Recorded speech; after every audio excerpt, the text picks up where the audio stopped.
પુષ્ટિ સંહિતા ભાગ પહેલો પાના નંબર 66 ઉપર યમુનાજીના અનંત ગુણ ચરિત્ર 65 ઉપર પ્રસંગ શરૂ થાય છે અને 67-68 સુધી છે, પણ આપણે 66 ઉપરનો ફકરો જ લઈશું આજે કે પૈપાન કરવા બાબતે સમજાવી રહ્યા છે. અહીંયા આપણને ડોસાભાઈ અને પાચા બાબા ભગવદ વાર્તા કરી રહ્યા છે યમુનાજીના સ્વરૂપની અને પૈપાન કેવી રીતે કરવું એ બાબતે.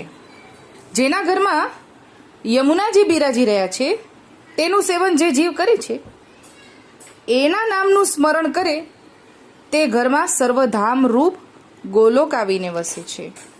જેના ઘરમાં યમુનાજી બિરાજી રહ્યા તેનું સેવન જે જીવ કરે છે અને એના નામનું સ્મરણ જે કરે છે તે ઘરમાં સર્વધામ રૂપ ગોલોક આવીને વસે છે. શ્યામ સુખ ધામ જહા નામ ઇનકે એવું માતમ ભગવદી જનોએ બતાવ્યું છે. જે એક આશરો યમુનાજીનો રાખી તેને સેવે તો તે જીવના સર્વ મન મનોરથ પૂર્ણ કરે છે. એટલે એક યમુનાજીનો આશરો રાખીને યમુનાજીનું આપણે સેવન કરીએ તો યમુનાજી આપણા મન મનોરથ પૂરા કરે છે. અલૌકિક સિદ્ધિના દાતા છે એટલે અલૌકિક આપણે મનોરથ કરીએ ને તો યમુનાજી પૂરા કરે છે. પછી જીવને બીજું શું જોવે? યમુનાજી પ્રગટ પ્રમાણ સ્વરૂપે બિરાજે છે. તેથી પુષ્ટિ માર્ગમાં યમુના મહારાણીજીની જે બોલી જાય છે બીજા કોઈ જૂથની સખીની જે બોલાતી નથી. યમુના મહારાણીની જે આખા પુષ્ટિ માર્ગમાં બોલાય છે પણ બીજા કોઈ જે જૂથની સખીની જે બોલાવાતી નથી. નથી લલિતાજીની, નથી ચંદ્રાવલીજીની, નથી રાધા સહચરીજીની. આપણે 4 સખીઓ જે છે એ ગોપેન્દ્રલાલજીના ચારેય વહુજીના ભાવરૂપ છે, વહુજી એના ભાવરૂપ છે એવું આપણે આવેલું. એમાંથી કોઈ સખીઓની જે નથી બોલાવાતી પણ યમુનાજીની જે બોલાવે છે આ તો પ્રિય સ્વરૂપ મહારાણીજી થયા અને પ્રગટ પ્રમાણ સ્વરૂપે બિરાજ્યા છે તેથી તેની જે બોલાવાય છે. જેમ ઠાકોરજી પ્રગટ પ્રમાણ છે અને તેની જે બોલાવાય છે તેમ યમુનાજીનું સ્વરૂપ જાણવું. ઠાકોરજીને અધિક વાલા છે તેથી ઠાકોરજી જમના જલની જારી સિવાય આરોગતા નથી. તે જલની જારી ભરાય અને તે જલથી બીજો વ્યવહાર ન કરાય. એટલે યમુનાજીના જલની જારી ભરાય પછી એ જારી ભરવા સિવાય બીજો કોઈ વ્યવહાર ન કરાય. આપણે પણ સેવામાં ઠાકોરજીની જારી યમુનાજીના ભાવથી ધરાય છે. જલની જારી ભરતા યમુનાષ્ટકનો પાઠ કરતા ભરાય છે. જ્યારે આપણે જારીજી ભરીએ ત્યારે યમુનાષ્ટક બોલતા બોલતા જારીજી ભરાય છે. તેથી તે જલમાં યમુનાજી પધારે અને યમુના જલની જારી ગણાય. એટલે આપણા ઘરનું જે સામાન્ય જળ હોય એ પછી સામાન્ય નથી રહેતું. આપણે જ્યારે યમુનાષ્ટકના પાઠ કરતા જારીજી ભરીએ છીએ ત્યારે પછી એ યમુનાષ્ટકના પાઠ દ્વારા એ જારીજીની અંદર યમુનાજી પધારે અને તે યમુના જલની જારી ગણાય છે. યમુનાજીના સ્વરૂપ સંબંધમાં અને સેવનમાં બહુ સાવધાની રાખવાની કીધી છે. એનો અપરાધ મોટો દંડ દેવા વાળો છે.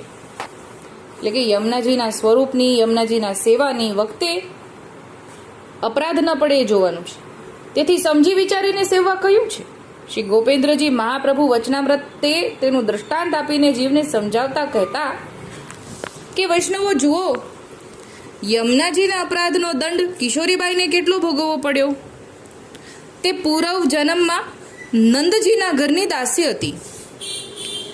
તેણે નંદજીના ઘરના જૂઠા વાસણ યમુનાજીના જલથી માંજ્યા. તેના કારણે બીજા જન્મમાં બ્રાહ્મણના ઘરે બ્રાહ્મણની પુત્રી સ્વરૂપે જન્મ થયો અને નામ કિશોરી હતું. તેને ઘણું ભોગવવું પડ્યું. તેનો દેહ રક્તપિત્તના રોગથી ઘણો પીડાયો. તે નાનપણમાં તેના પિતા પાસે યમુનાષ્ટકનો શ્લોક અડધો શીખી હતી. તે તેનો નિત્ય પાઠ કરતી. આ અપરાધમાંથી યમુનાજી વિના બીજું કોણ છોડાવે?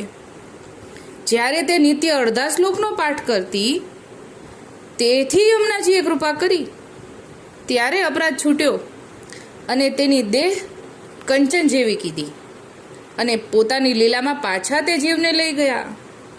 આ એક નાનું ઉદાહરણ આપણે અહીંયા આવ્યું છે કિશોરીબાઈનું.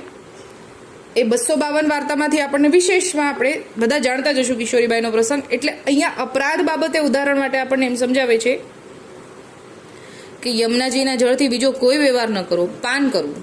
પાન કર્યા સિવાય બીજો કોઈ વ્યવહાર કરવો નહીં. જૂઠા વાસણ માંજ્યા તો રક્તપિત્તના રોગથી દેહ પીડાયો. એટલા માટે આપણને આ ઉદાહરણ માટે આપણને સમજાવે છે કે ન કરવું, બીજો કોઈ વ્યવહાર ન કરવો. માટે વૈષ્ણવો યમુનાજીનું પેપાર કરતા ધ્યાન રાખજો. હવે પેપાન જ કરવાનું, પણ પેપાન પણ કેવી રીતે કરવાનું? એક બૂંદ નીચે ગીરી ન જાય, એટલે પાન કરતી વખતે ટીપું નીચે પડી ન જાય, બૂંદ નીચે ન પડી જાય, એનું પણ ધ્યાન રાખવાનું.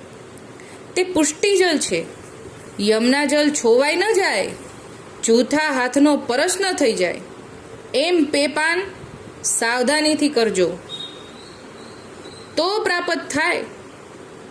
એટલે આપણો હાથ પ્રસાદવાળો છે, એનો સ્પર્શ ન થઈ જાય, હાથ ખાસા કરવા જોઈએ. આપણો હાથ ક્યાંય મોઢે લગાડેલો જૂઠો હાથ છે તો એ જમનાજીને આપણે સ્પર્શ ન કરવો જોઈએ. એટલા માટે સમજાવે છે કે જૂઠા હાથનો પરશ ન થઈ જાય એમ પેપાન સાવધાનીથી કરજો તો પ્રાપ્ત થાય. અને વારે વારે ન કરાય. એક બૂંદ હરદા સુધી પહોંચે એટલું કરાય. કેટલું કરાય?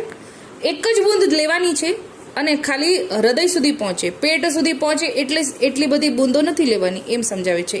એક બૂંદ હૃદય સુધી પહોંચે તેટલું થાય.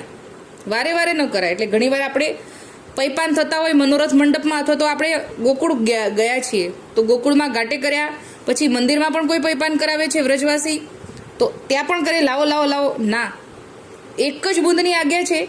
વારે વારે કરવાથી શું એક પેલી બૂંદ શું એટલી અસરકારક આપણને નથી લાગતી? એક બૂંદ એટલી અસરકારક છે જે આપણને લીલાના દર્શન કરાવી શકે, એટલી બધી અસરકારક છે એક જ બૂંદ. તો આપણે બીજી વાર લીધું તો આપણને એવો ભાવ મનમાં હશે ને કે પેલી બૂંદ શું અસરકારક નહીં હોય? ભાવથી કરવાની આપણને આજ્ઞા છે કે એક બૂંદ લીધી એટલે મારે તો પૈપાન થઈ ગયું, મારે વારે વારે નથી લેવી. એવું જ સમજીને જ્યાં હોય ત્યાં વારા ઘડીએ પૈપાન કરવા બેસી ન જવું. એટલે અહીંયા એમ સમજાવે છે કે એક જ બૂંદ લેવી. અવૈષ્ણવનો પરસ ન થઈ જાય, પુષ્ટિ જલ છે માટે. વૈષ્ણવ હોય, હવે કોના હાથે લેવું એ સમજાવે છે કે વૈષ્ણવ હોય, ભાલે તિલક હોય, ધોતી અને કસબંદી અને ઉપરનો રાખીને શુદ્ધતાથી પેપાન કરાવાય તેમ ઘણું સમજાવતા. પૈપાન કેવી રીતે કરવાનું, કોના હાથે કરવાનું? કે જેણે ધોતી, કસબંદી એટલે કે વૈષ્ણવી પોશાક છે ને કસબંદી, આપણે અપરસમાં પુરુષો પહેરે છે, એ કસબંદી હોય, ઉપરનો હોય, પાછું ભાલ પર તિલક પણ બિરાજમાન હોય, અને શુદ્ધતાથી પૈપાન કરાવવું તેમ ઘણું સમજાવતા. જુઓ વૈષ્ણવો, અન્નાજી ગોપાલલાલજી એટલે કે આ ગોપેન્દ્રલાલજીના વચનામૃતમાંથી ડોસાભાઈ અને પાચા બાબા ભગવદ વાર્તા કરી રહ્યા છે કે પાચા બાબા અને ડોસાભાઈ એકાબીજા એમ વાત કરે છે કે ગોપેન્દ્રલાલજી ઘણું સમજાવતા આ પ્રકારે. જુઓ વૈષ્ણવો, અન્નાજી ગોપાલલાલજીએ યમુનાજીનું ઘણું સ્વરૂપ માતમ કર્યું છે. નિત્ય 2-5 વૈષ્ણવોને સાથે લઈને ઠકરાણી ઘાટે પધારતા અને યમુનાજીને સિંગાર ભોગ ધરતા, પછી વિનંતી કરીને પેપાન કરતા. અમારા ઘરમાં અને અમારી સેવક સૃષ્ટિમાં યમુનાજી મુખ્ય કારણ સ્વરૂપ છે. તમો યમુનાજીના જૂથના જીવ છો, તેથી યમુનાજીની કાનીથી તે જૂથના જીવનો અમુ અંગીકાર કરીએ છીએ તે નિશ્ચય જાણજો. આમ વૈષ્ણવને વચનામૃતને સિંચન કર્યું હતું. એટલે આવું ગોપાલલાલજીએ વચનામૃતે સિંચન કરેલું. ગોપેન્દ્રલાલજીનું પણ યમુનાજી બાબતે વચનામૃત છે અને ગોપાલલાલજીનું પણ આવી રીતે વચનામૃત છે. પણ અહીંયા એમ સમજાવે છે કે પૈપાન આવી રીતે કરવા, યમુનાજીના જળ સાથે બીજો કોઈ વ્યવહાર ન કરવો. યમુનાજીના જળ અને ઘરે પણ જે આપણે ઠાકોરજી માટે, જારીજી માટે જળ ભરીએ છીએ એના સાથે પણ બીજો વ્યવહાર ન કરવો.